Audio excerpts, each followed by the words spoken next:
Здравствуйте, компания Progress Auto, и наконец-то свершилось. У нас в продаже появился мини-трактор на автоматической коробке переключения передач, поэтому поздравляем всех, кто ждал, хотел. Это он. Обычно начнем с состояния резины. Правая передняя шина. Состояние очень хорошее, все целенькое. Шина левая передняя. Состояние также отличное.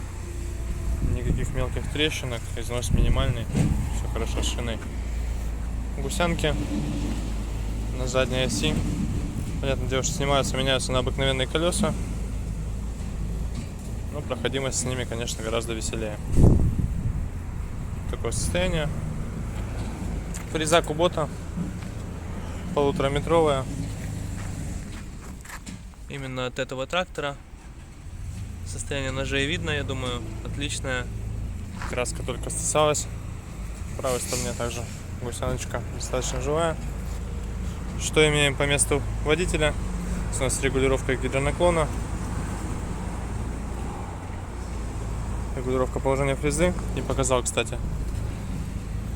Гидроцилиндр здесь с другой стороны, не так, как привыкли все мы классически. Такое вот трехточечное навесное устройство. Вот отбор мощности по левой руке от водителя. Все очень удобно, все очень эргономично.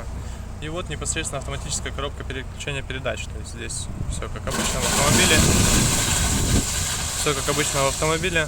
Нажимаете кнопочку. Можно даже без педали тормоза, в принципе, все это переключается и сразу же начинает ехать. Есть ремень безопасности. Сам он, естественно, складывается.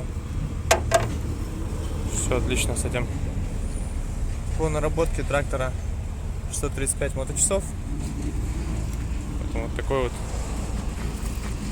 тракторочек, достаточно компактный, при этом хорошей мощности. Ну и автомат, все остальные прелести уже свежей модели тракторов Kubota. Поэтому приезжайте, смотрите. Очень приятный по работе. И, естественно, на вид тоже трактор. Progress Auto, всего доброго.